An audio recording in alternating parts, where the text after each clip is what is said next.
Good morning. Welcome. And I wanted to do a show today on Are EVs Dead Again? Looking at who killed the electric car, part one and part two. And of course, the roller coaster ride that's been EVs with the political global shifts in 2025. In order to start that, what I wanted to do is do a survey on LinkedIn to get, other people's opinions. The survey is still running. If you want to check it out on LinkedIn, you're welcome to put your opinions in. So the question was, what do you think? Yes, no, not sure. It's always good. It's going to be great. It's going to come back. So about 51% said they're trending down, which I'd probably agree with. There's definitely not the appetite there was a few years ago. And I think that probably has to do with political shifts in the climate.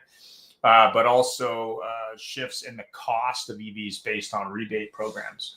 But I thought I would start this morning with a quick clip. If you were at a SODU last year, I'm not sure if Alina was there this year, had the opportunity last year to interview Alina Kioseltelli, I believe is how you pronounce it. She does a podcast called EVs for Everyone. So this is her opinion on people drinking the Kool-Aid of EVs.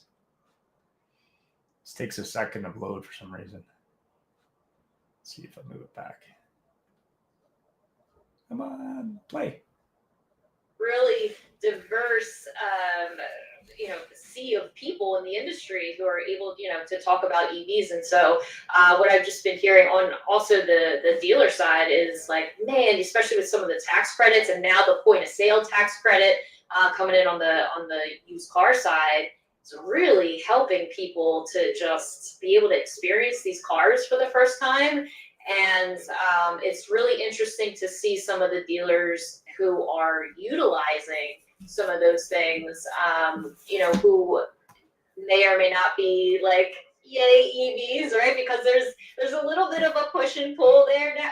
And that's saying it nicely, right? It's to say that there's not everybody is drinking the Kool-Aid as it were. So used EVs right now are it's volatile.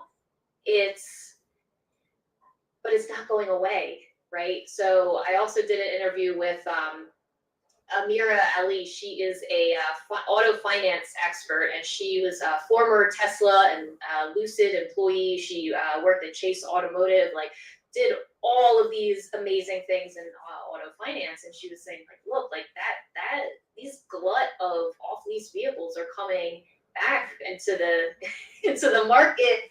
So she was talking also about used EVs, which I also think are really interesting, especially with CarMax just announced they're going to do a used EV program. And we've talked about that on the show before, but here we go.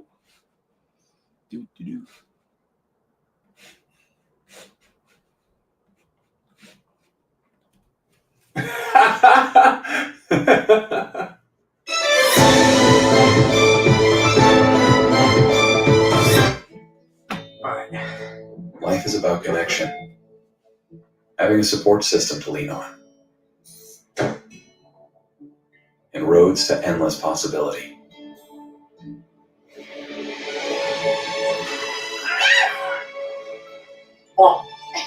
At every turn, guiding the way, we are building the connections that move you.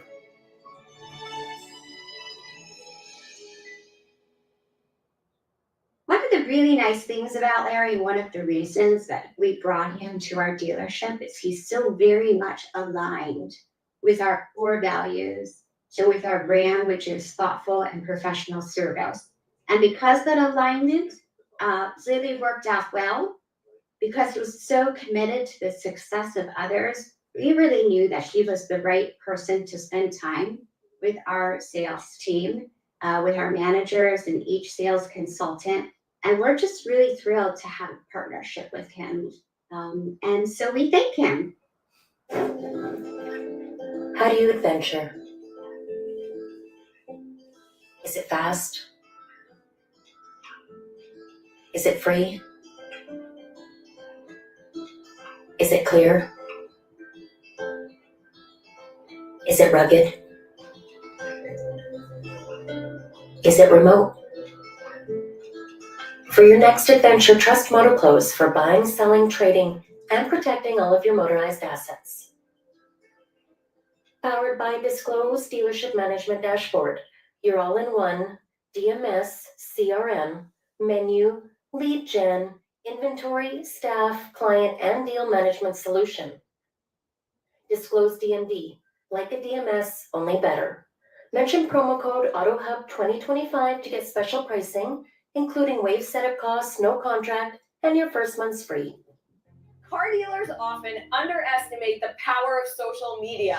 Are you wondering why my face is plastered in your newsfeed? Are you a GM, dealer principal, or a manager at a car dealership wondering why you see me all the time on Facebook, Instagram, LinkedIn, TikTok, and all over social media?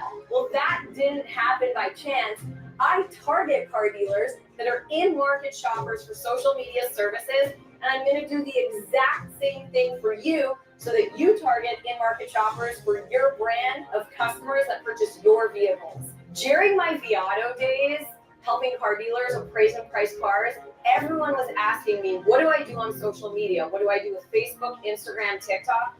And this was back in 2016. So here we are 10 years later. I started a company, became an entrepreneur, and now I help car dealers. They either outsource their social media needs to us, or we have a training and education center where we can teach all of your employees how to do social media in-house. 90% of consumers actually follow a business on Instagram. The average adult sits on TikTok for 2 hours a day in the rabbit hole. To learn more information about it or to get a demo from one of my sales associates, click the link below. We would absolutely love to help you. Good morning and welcome. And as is the tradition on the AutoHub show, we would start with the first person who showed up early.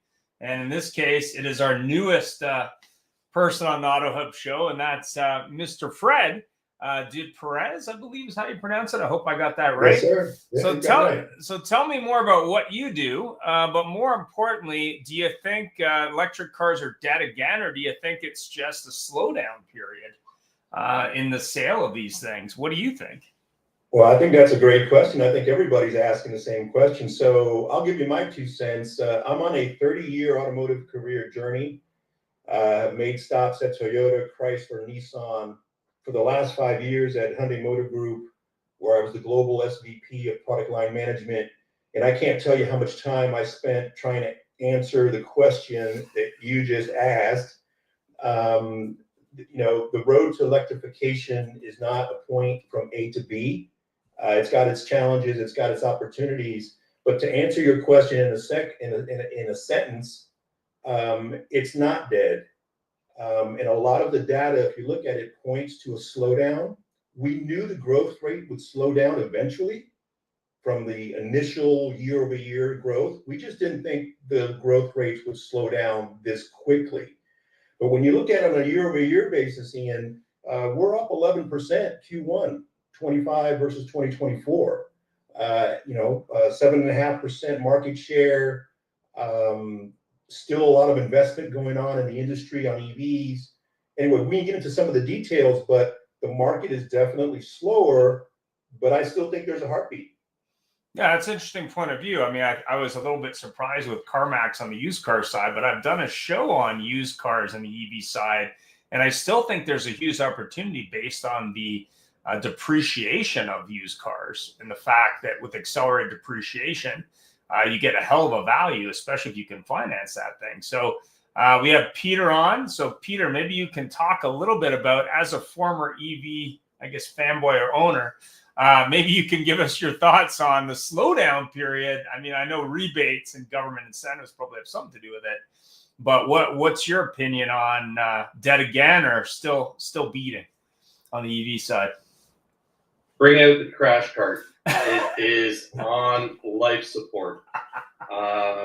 The being in the EV space since 2008, I understand the marketplace from supply chain logistics to the retail side to everything. It's on life support. You see people out there trying to hold on to it because the investment was so large But what people aren't seeing is the real truth of the matter. This was a globalization play by China. China owns 85% of the critical earth mines to manufacture EV batteries. If they get the investors to move in that direction, which they did, they can then manipulate the cost of the critical earth. Interesting. That's why BYD can come in at the prices that they're doing, and everyone else that is a EV manufacturer in China versus the OEMs, and the OEMs are getting their breakfast handed to them. They just don't have a hope in hell of surviving, because being in the mining industry for 6 years, I know exactly what China does. It's a give and take with, okay, put the investment in, so it breaks you as a company, because you fund it, and then they drop the pants, and now you can't compete, and you've already put all that money in. Look at all the battery plants across North America that are all now on hold. Look at Stellantis. And Stellantis is being one of the largest manufacturing companies in the world for automobiles, pulling back on charger EVs. Look at everything that's going on. Now you get someone like Bezos that comes in and says, I'm going to back this new play. And Slate, we're going to do it as a bare bones entry level here, point A, point B.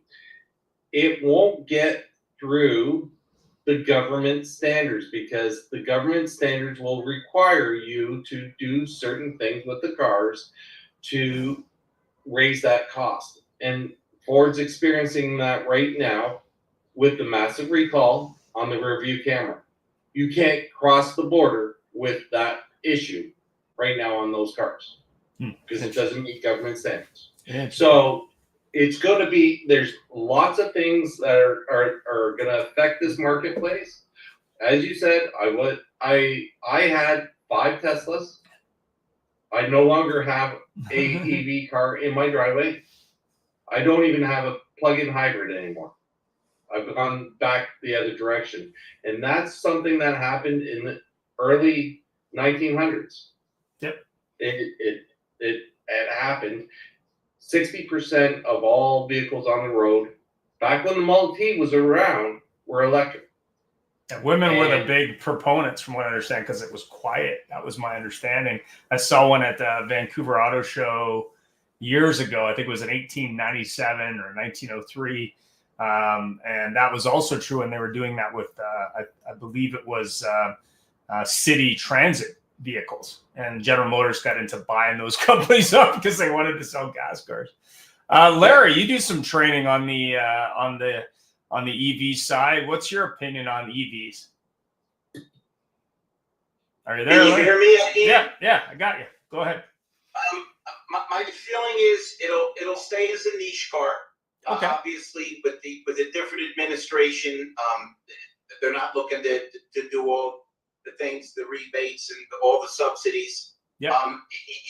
The lesson's pretty simple. You can't legislate what people have to do.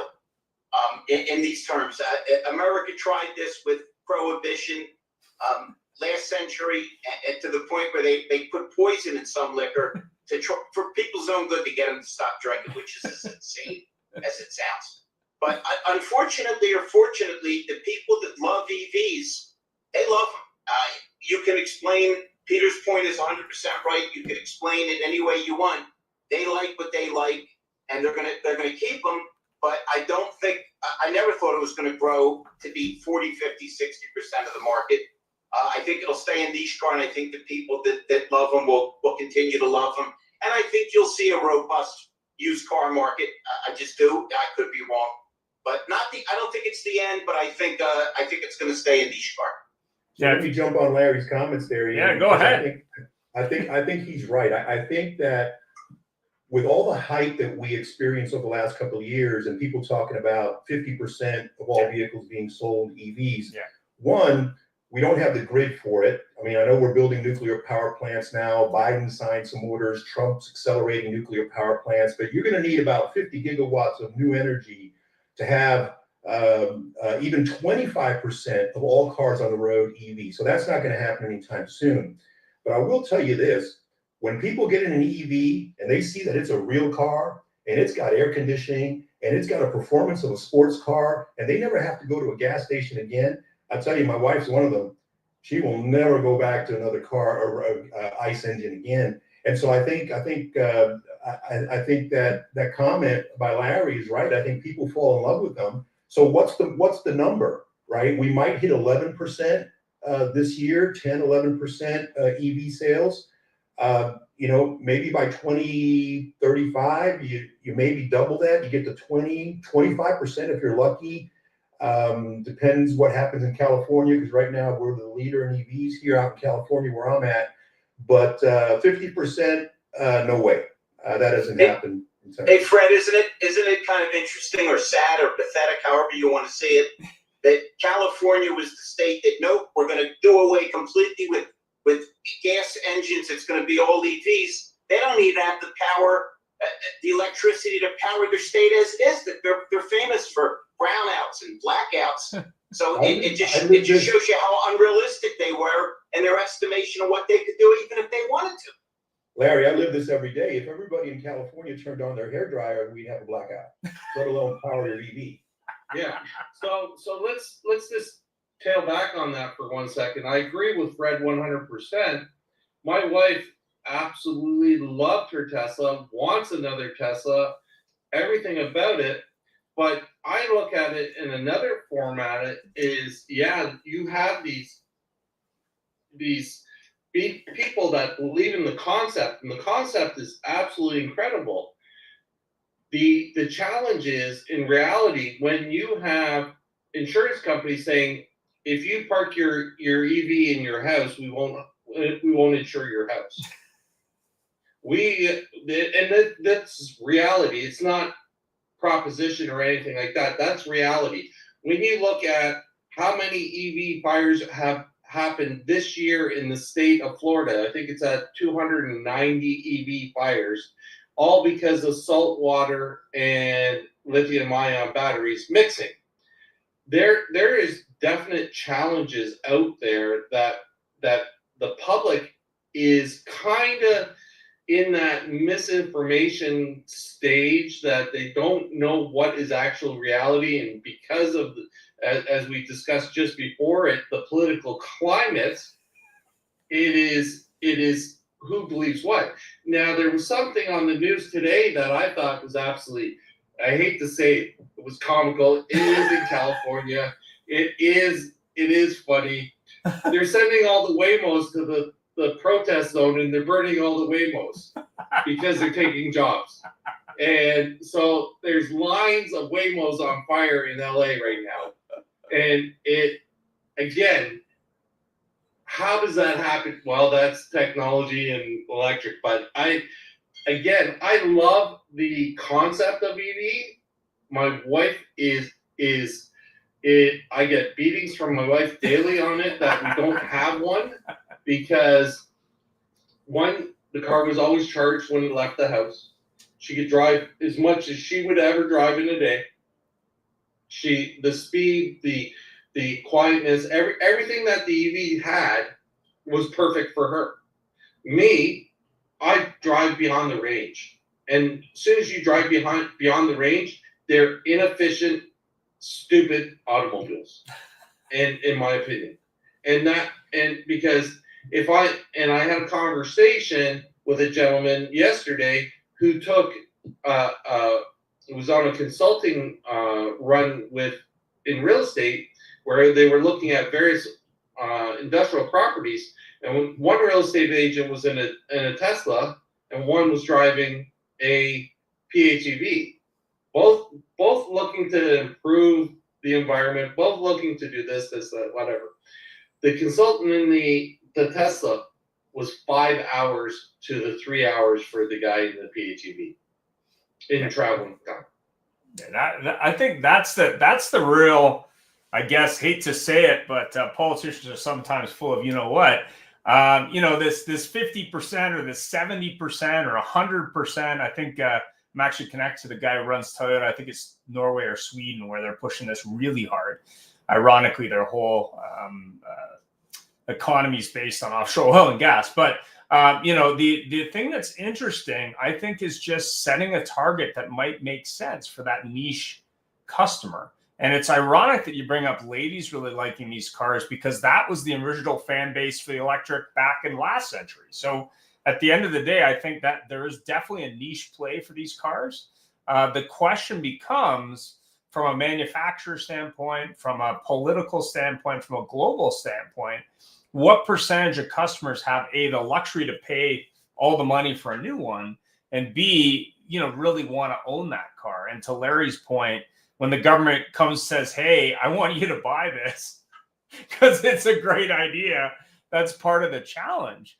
But when you look at it from a BYD side, because we were talking about that earlier, and the Slate side being a low-cost EV, and sort of replacing those old entry-level cars, which I think Slate has got right.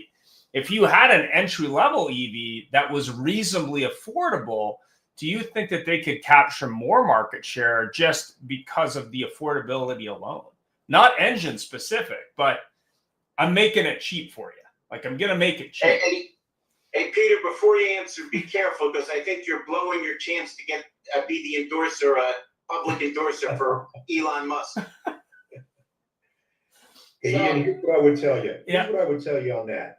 So roll down windows, no air conditioning. Back in 2010, battery pack prices were it was over $1,000 per kilowatt. It was about $1,200. Wow.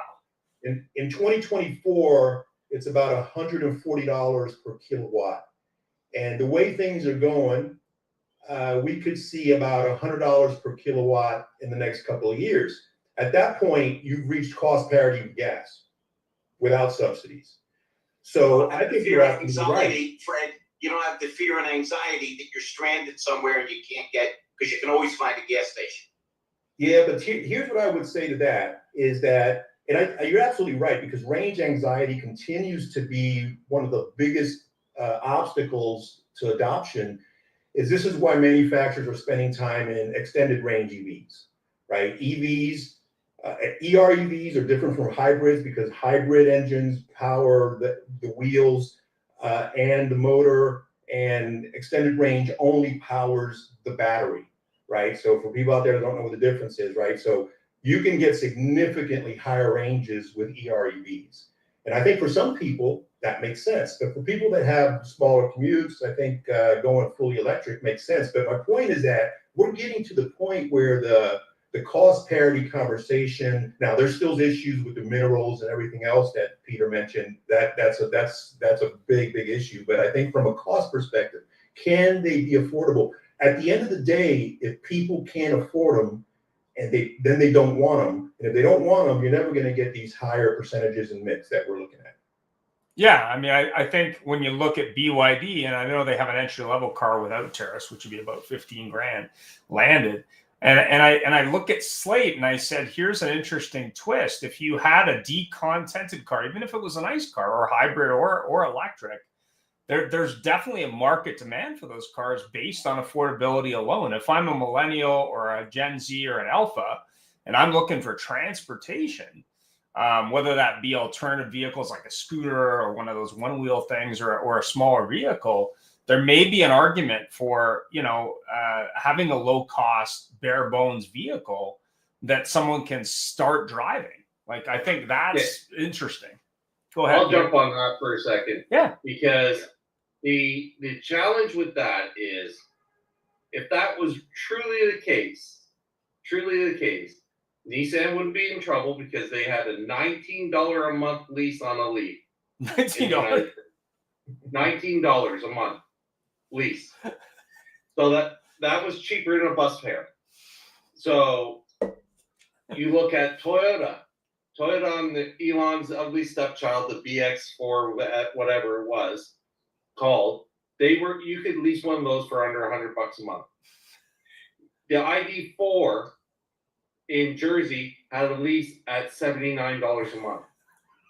So all these electric cars that are out there, even let's go to Canada where we live. The Polestar 2 dual motor performance loaded up is $329 a month, no money down, nothing due on delivery for 12-month lease. $329. That's $10 a day for transportation. That again is public transport costs, and they can't sell the damn things. Wait a minute, Peter, you made a really fabulous point earlier. That insurance. I mean, I've been in the car business a long time. I'm assuming everybody on the program front, I'm sure you have too.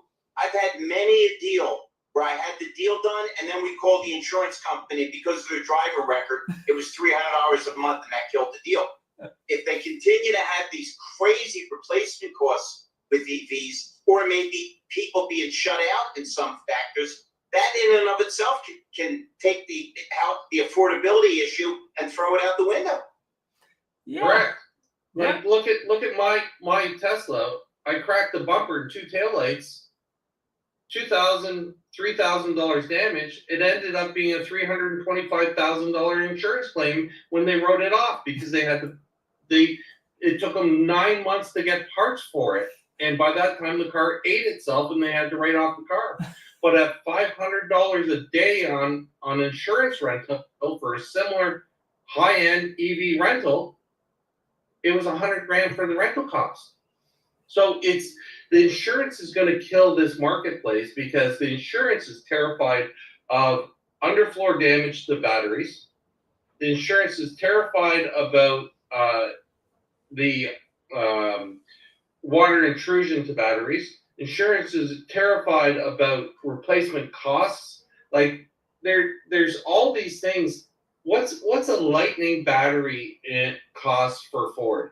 $43,000 out of the parts department.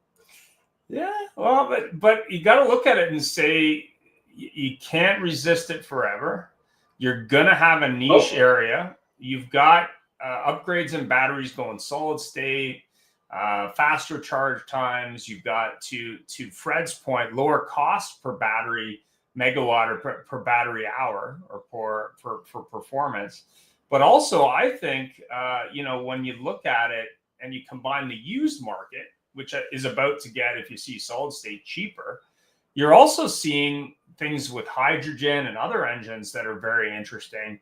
I mean, I think that the alternative fuel or the alternative engine vehicle is not dead. I just think you're gonna have to slice and dice that pie a little differently. So it may not be 50%, it may be 15 to 20% high water mark.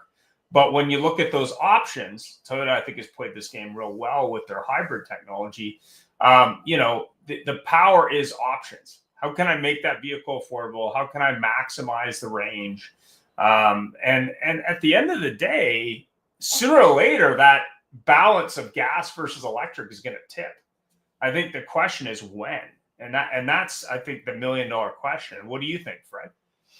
Well, what I find interesting, to your point, especially when we start talking about platforms, I've spent a lot of my career looking at platform management. Okay. So you have companies like Tesla, Rivian, Lucid. They don't make anything but EVs, right? They're in trouble, right? I mean, in terms of growth. But then you have the legacy OEMs that are slow, right? And I have a saying that says it's not the big that eat the small, it's the fast that eat the slow, right? And so the legacy OEMs have been slower. They're starting to realize that, hey, we have to do something here. But they're trying to incorporate a better platform management strategy where they have one platform of a car that can build multiple propulsion engines for the car. And now you have the economics of a $1 billion platform now look a lot better when you can do 40% gas, 40% hybrid, 20% EV, and it's all under the same cost structure.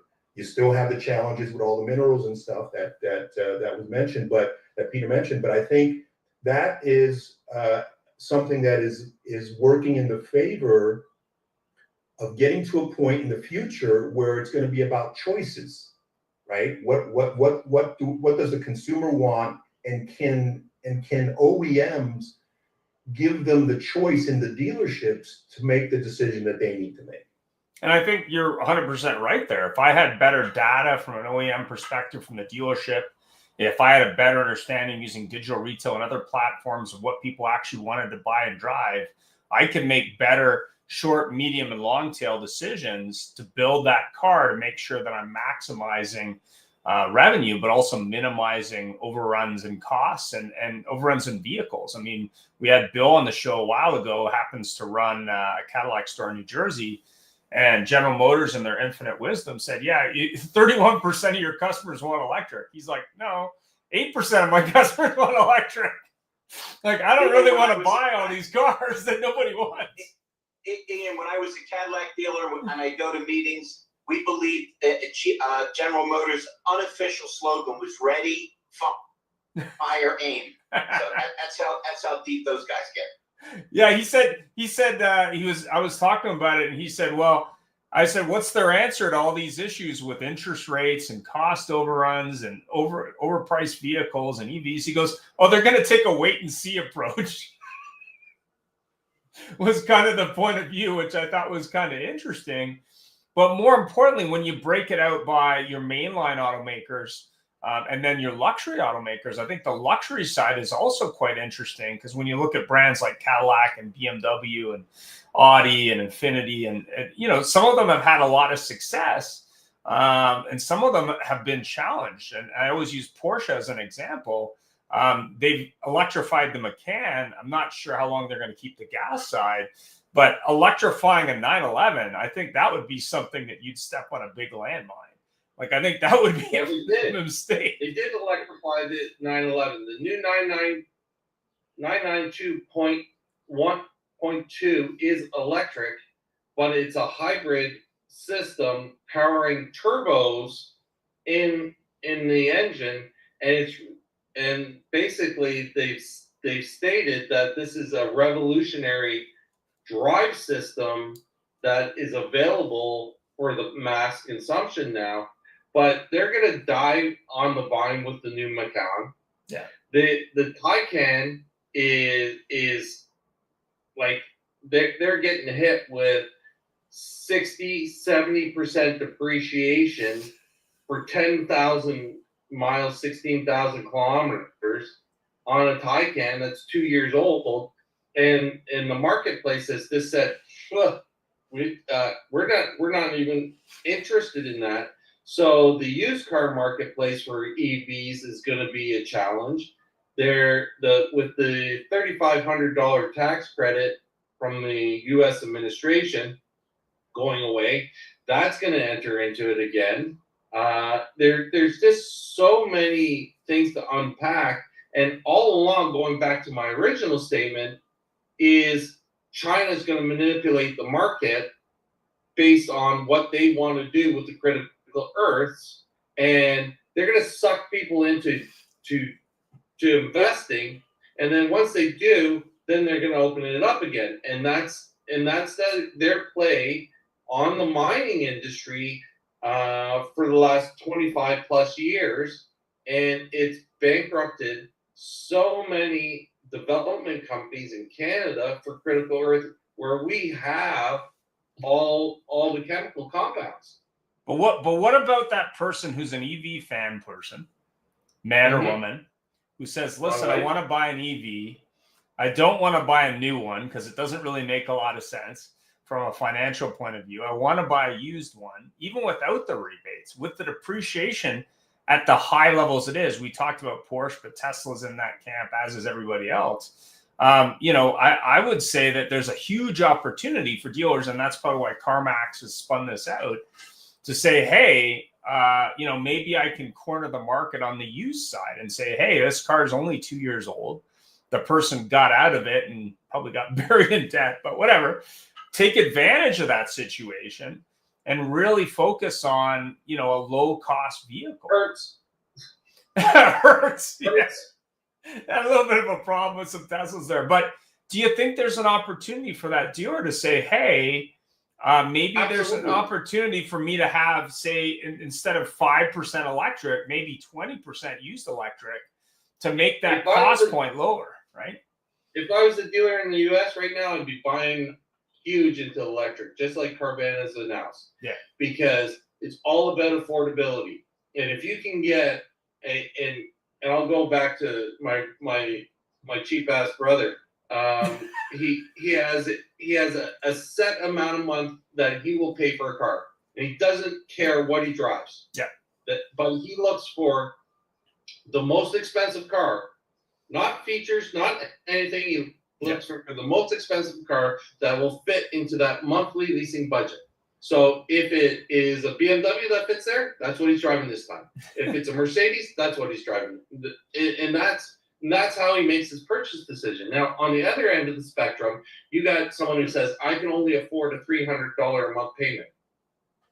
Well, gas engine cars are not depreciating at the same rate that electric cars are. So therefore, the electric cars are going to come into this $300 a month payment, which is around $25,000. When you get into that marketplace, you're going to get the how would you say, the market domination for EVs in the used car market, and that's showing. Look at that startup group called, I think it's called EV. And the guy's he started off with one dealer, now he's got 8, and that's all he does. Well, I mean, I'm almost thinking subprime at this point. I mean, it's kind of funny to go from an ex BMW fanboy car to a subprime car payment on an EV. I think that's kind of interesting, you know. But that's going to be the marketplace, because banks will underwrite them. Yep. Because they're new. So you're looking at your subprime category where you would be in typically a 7 to 9-year-old vehicle. Now you're in a 2 to 3-year-old vehicle with warranty, because the manufacturer has put the warranty on it so that you buy it. Yeah, I mean, I think, and we've had this discussion with Brent before on the show about extended battery warranty, being that without a battery, it's basically a skateboard that you're pushing yourself. But, you know, when you look at it and you say, okay, if I can capitalize on it, I can stand out from the competition, especially in the markets like California, you know, maybe Oregon and Seattle, or maybe Greater New York City, potentially, depending, or areas like, you know, in the Northeast, where people are very sensitive to this stuff, and maybe there's a bigger market. In Canada, that'd probably be Toronto, Montreal, Vancouver. But when you're looking at it from a point of view of moving that needle on the used front, do you think that that's going to really continue to move that adoption, being that it's now affordable and a low payment? I mean, what do you think, Fred? No, I think everybody's spot on. I think used EVs are the best buy in the industry right now, especially if you can still qualify for the $4,000 used EV tax credit. It's got to be under $25,000, but there's a lot of well-equipped EVs on the market now below that $25,000 threshold, just because of depreciation. You know, we're talking 50% depreciation now. This is a double-edged sword, this depreciation for manufacturers, because having that type of residual value on a used vehicle kills your ability to lease. And the industry is still going to be about 25-30% lease. Higher in the Northeast, less so much in the heartland, higher in California. And so Tesla does very little leasing for those reasons, is like trying to afford the financials from an OEM perspective and the money factors that you have to hit when you have depreciations of that magnitude are very, very tough. So on one end, it creates an adoption acceleration it creates momentum, because people that normally couldn't afford EVs experience them, and as they go through the life cycle, it's something that's on their radar. So that's a good thing. The bad thing is that getting people into these used EVs costs you a lot of money in depreciation, which kills your new car leasing capability.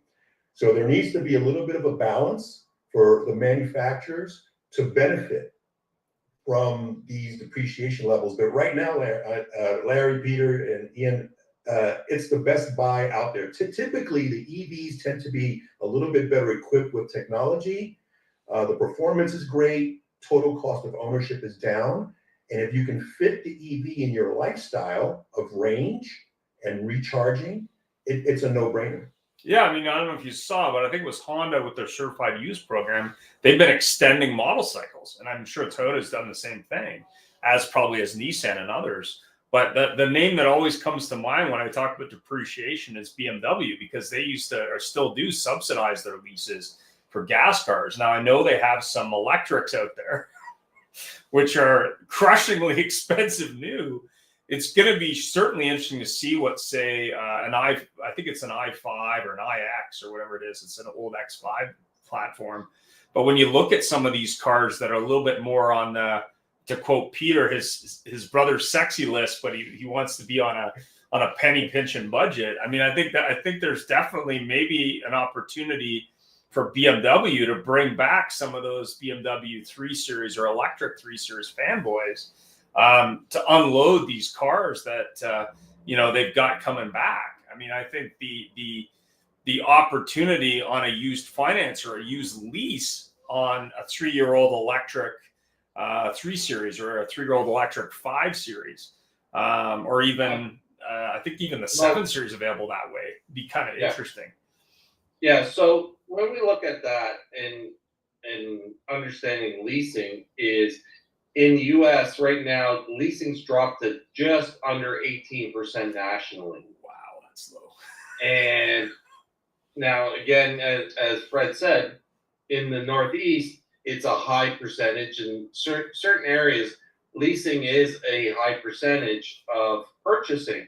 But in Canada, during COVID, leasing dropped to 58% nationally, and the dealers thought the sky was falling.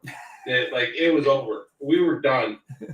Might as well pack up and let consolidation take its path and sell the dealership and get out.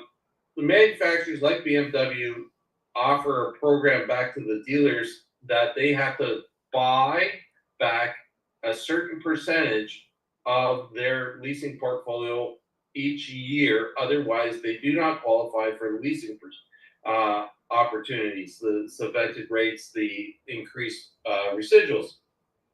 Now, what's that do? It actually increases decreases the depreciation because it's forcing the dealers to invest back in the cars.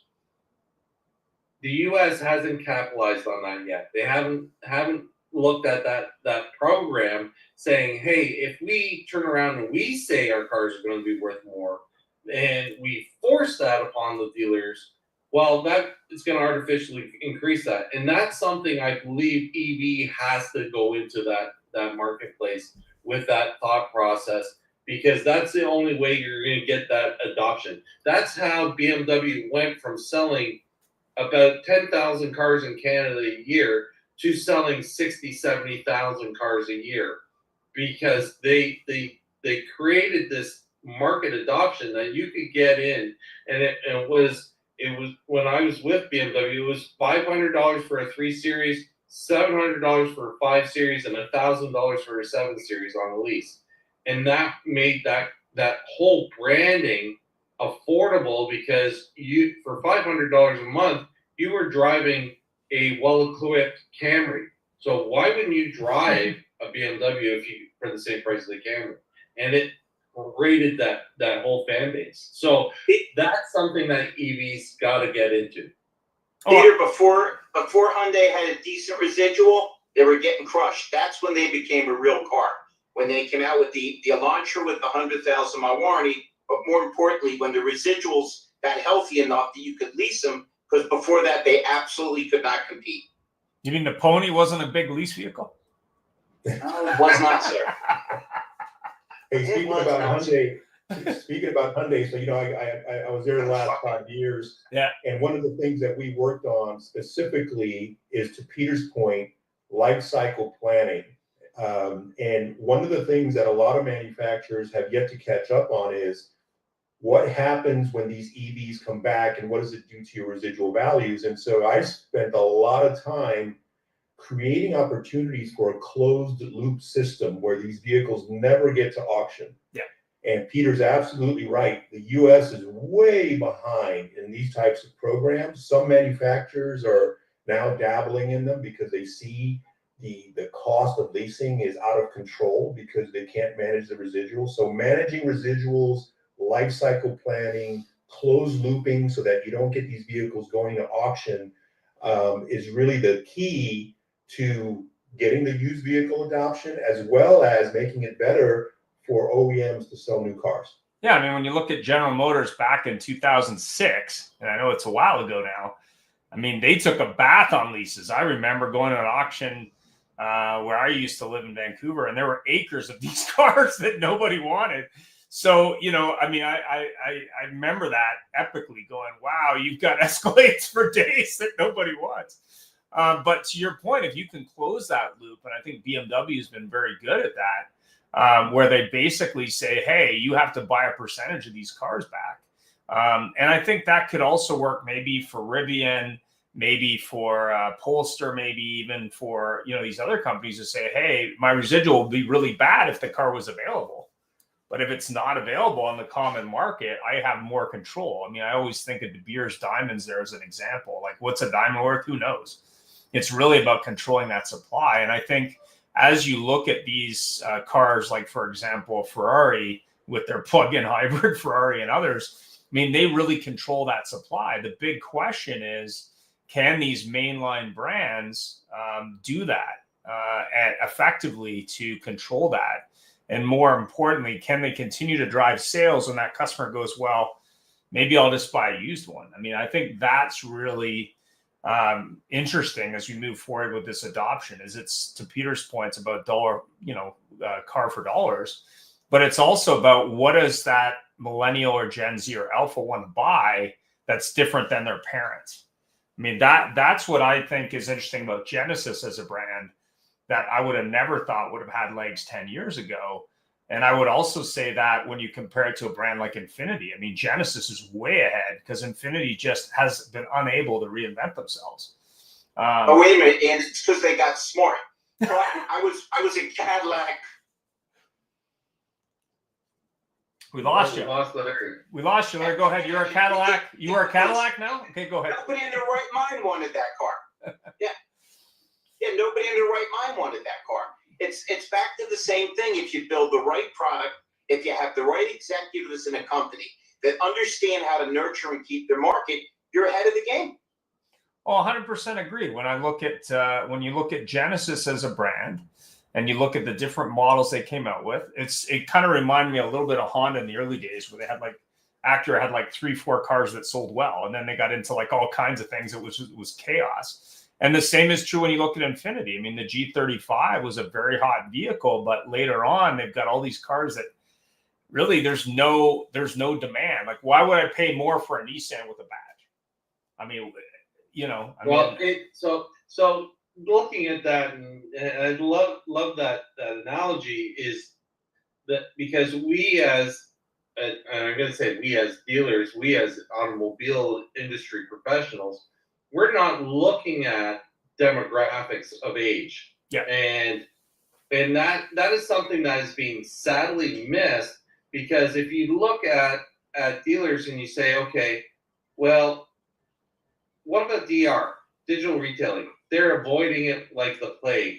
But they don't understand that 95% of their buyers are looking for digital retailing first, because they're spending on the time on the net. We look at brands. Let's look at brands. The number one retailed luxury brand in the world for age, the youngest demographic for luxury brand is Rolls-Royce. That goes over Mini, that goes over BMW, Mercedes, Porsche, you name it. Rolls-Royce is the youngest age demographic of all those brands. So until we actually start recognizing that we manufacture cars, that's all we do. We are not global marketing specialists. We're not this, we're not that. we have to start looking from the outside in rather from the inside out. And that's where the challenges lie. And that, because we turn around and how many times have you heard a dealer say something to the effect that I know what I'm doing?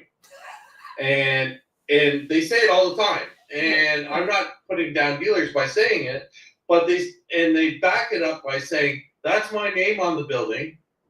I built this building. I've hired all these people. So obviously I have a knowledge on what's going on. But they've been taught 3, 4, 5 generations of car people back, and they haven't looked at the changes.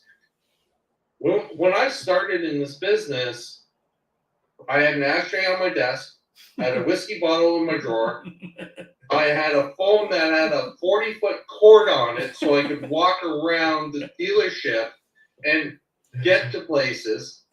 I had a filing cabinet that had things, and when I looked for cars, they were on microfiche. There was no computer. There was no cell phone. There was no fax machine. We've gone through all these iterations of change in our industry, but our process has never changed. But has never changed. But I'd also make the statement that when you look at the pandemic, and we're fast forwarding obviously from cue card style CRMs to the current models and the current marketplace, when you look at brand loyalty to pick a discussion, I mean, I don't think young people are brand loyal at all. I think they're looking at like what's the car I can buy that's going to get me from A to B. It's going to fit my budget. It's going to be reliable. And I think at the end of the day, when you compare a Toyota to a Honda, to a Nissan, to a Hyundai, to a Ford, I mean, even the screen layouts are the same. I mean, there's very little differentiation. And I think what that basically means from a manufacturer's point of view, especially when you focus on things like EVs, is I've got to simplify my market. Like I've got to simplify my options. I've got to keep it simple, stupid. I got to have very limited options, so that way I can put in different engines, I can put in different powertrains, I can customize it to need. And I think to beat up Tesla and everybody else, I think they got it right with let's sell what someone wants to order, not let's build it and hope they show up. And I think that's where I think eventually we're going to get to, which is let's simplify the model lineup. Why do we have 6 configurations of this car? I don't know.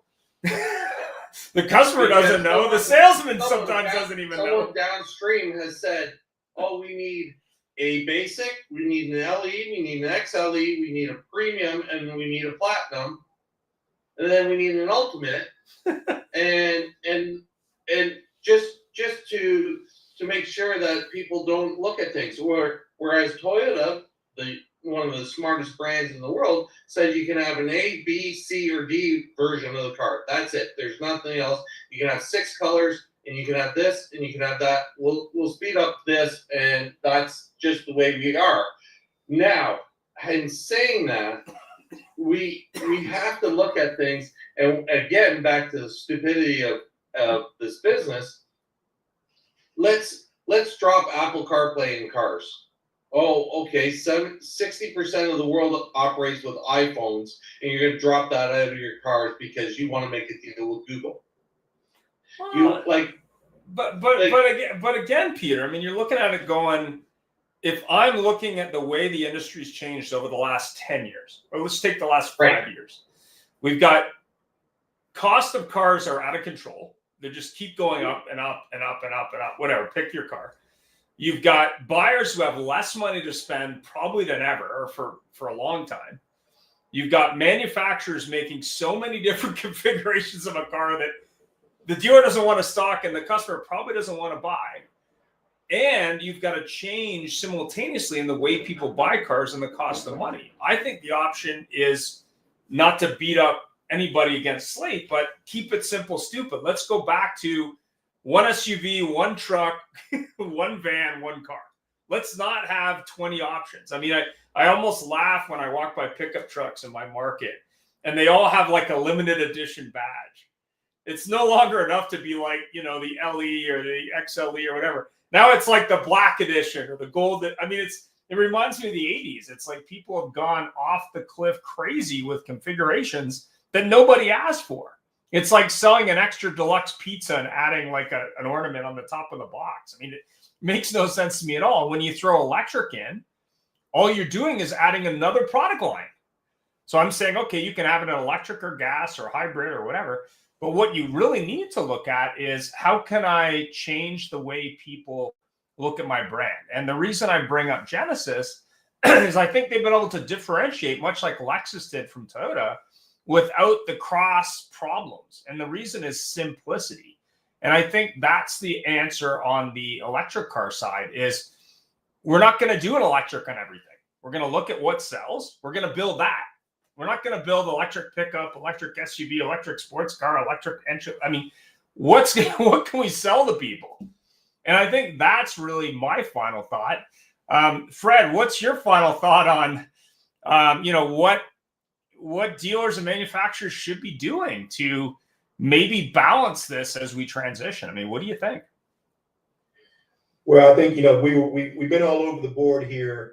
Of course. Everything from rare earth to leasing. But here's what I would say. I think dealers need to be part of the solution here because manufacturers have a lot on their plate. And having spent 30 years in the OEM side, I can tell you that the decisions that are made are not always logical. I'll give you an example. Good, better, best, having all these, right? So the entry car is the price leader. We only expect to sell 5% of it, but you need an advertised price. Yeah. Right.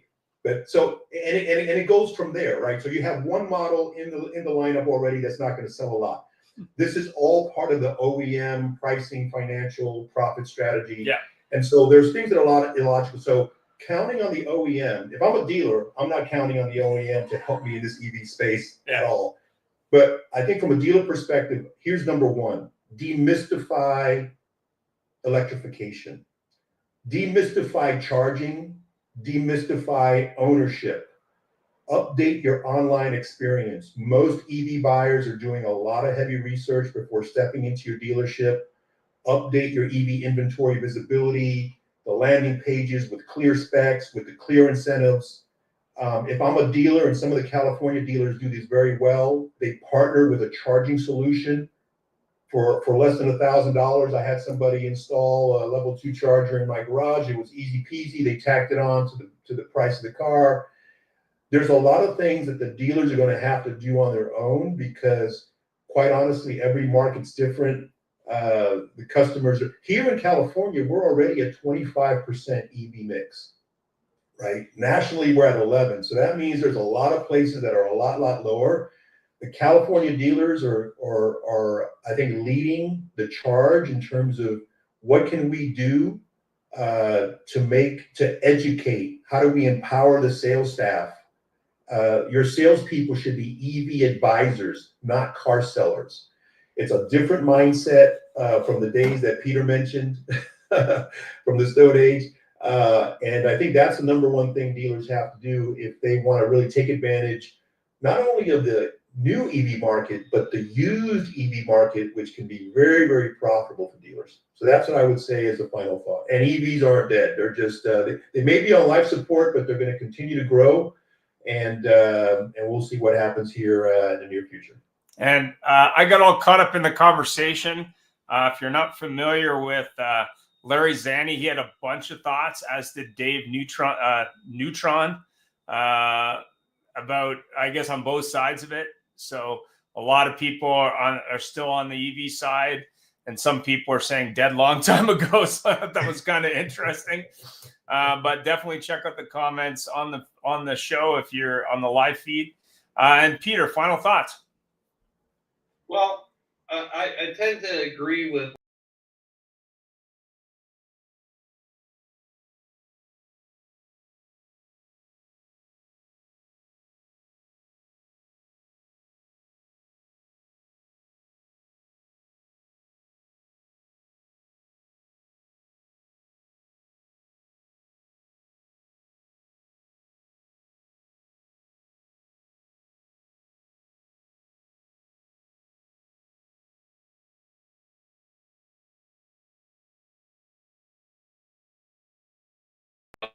we have to basically come to the realization that they're a great concept and they're great for people that are under 250 miles a day. Absolutely great, and that have home charging. If they have those two things, they are absolutely bulletproof decisions to make in this industry. Like, and your teams, as you said, Fred, your teams have to be advisors. They cannot be salespeople. And that is a big challenge when we have an 80% turnover rate and variable in this industry. So if we can at first adjust how we sell off the opportunities, meaning ICE, PHEV, BEV, whatever, skateboards. If we can't do it, then we're going to be in our challenge right off the bat. So we have to look at our strategic vision moving forward, and that is advisors, how we do it, how we finance it, and how we bring them back. Thanks very much for everybody. There was a little bit of a challenge with LinkedIn streaming for some reason, but lots of comments and great show. Have yourself a great week. Bye for now. Take care, everyone.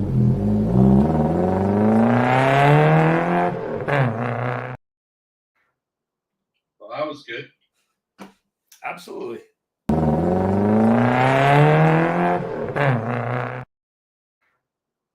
Well, that was good. Absolutely. Lots.